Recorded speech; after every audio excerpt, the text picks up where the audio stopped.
يا الله ونقول بسم الله ونجي وياكم هالمرة ويا فيديو جديد بخصوص مسائل الفيزياء.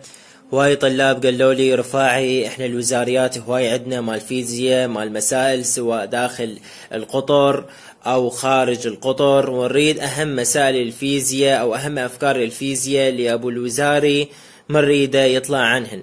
طبعا هذا الفيديو للسادس العلمي بفرعيه الاحيائي والتطبيقي.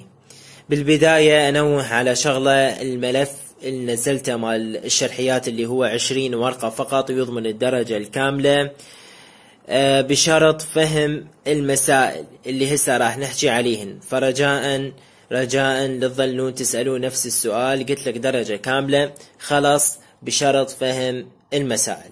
كذلك لتظل تقول لي هاي مال 22 لو ما 23، انا ايش نزلت لك الملف احفظه مثل ما هو، لانه انا نزلت لك اياه قبل اسبوع، فبغض النظر عن السنة انت اعتمد لي على هذا. اما اذا الاستاذ نزل 23 ويريد ينزل 25 و27، فيعني اكيد الاستاذ يريد يسترزق وكل سنة هو لازم ينشر مراجعة، بس انا برأيي هذا الملف اللي نزلت لك اياه هو اللي يضمن لك الدرجة الكاملة.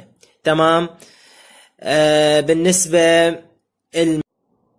بالنسبة للملازم أو المراجعات، مرات طلاب يقولوا لي رفاعي شو نلقى صفحات محذوفة أو هاي أنا أحذفن. مرات أشوفن مو مهمات، أنا برأيي الشخصي أقارنها ويا الوزاريات، أشوف مثلا أكو مراجعات حشك، فمرات أحذف صفحات أو أضيف صفحات حتى تشوفون مثلا من غير ملزم أنا ضايف صفحة، لأن أشوف هذا الشيء يفيد الطالب. تمام. فلا يعني لا تهتمون لهي شغلات، أنت شنزل لك ملف أنت أقرأ عليه. وهسه نجي على المسائل حتى من نطول الفيديو. حنزل لك ملف 13 ورقة فقط، يعني 26 صفحة، باعتبار الورقة تعادل صفحتين، وطبعا هي أقل من 13 ورقة. هسه تشوفونه بعينكم خط كبير. مثلا عندك الفصل الرابع صفحة ونص اللي هي مال تجربة يونيك، كل فصل بأهم الأسئلة أو أهم الأفكار اللي ممكن تجي بالوزاري.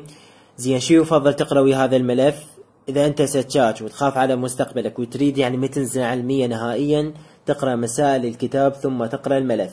أما إذا أنت من جماعة ما عندي وقت فأقرأ الملف وخلص. الأحيائي أنوه على شغلة، الربط المشترك مهم. شفتوا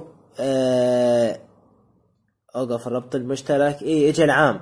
شفتوا من قلت لكم أنا معلي بالأستاذ، لأنه الأستاذ العام كان ما مخلي سؤال الربط المشترك مال الأحيائي. تمام. وجابوه بالوزاري.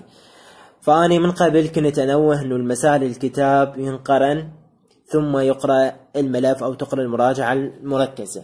فمسائل الكتاب كلش مهمة، بالأخص الربط المشترك ممكن يتكرر بالنسبة للأحيائي.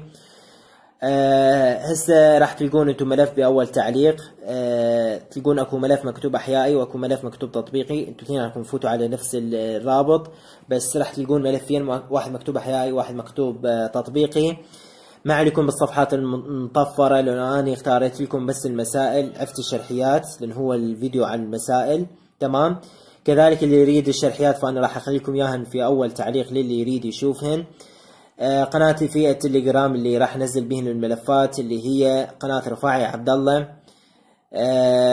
الملفات مثل ما قلت لكم راح أخليهن يا أما بالوصف أو بأول تعليق للي يريد يقرأ عليهن أو يسحبهن. كذلك الأستاذ محمد القريشي عنده قناة على اليوتيوب شارح بيهن هذني المسائل، فاللي ما فاهم المسائل يقدر يشوف قناته هو شارحهن. أما اللي فاهم المسائل فلتظل تضيع وقتك، اقرأ على الملف وخلاص، وإن شاء الله تضمن الدرجة الكاملة مع الشرحيات اللي نزلتهن. أتمنى لكم كل التوفيق والنجاح حبايب قلبي، ولا تنسوا والدي من الدعاء. مع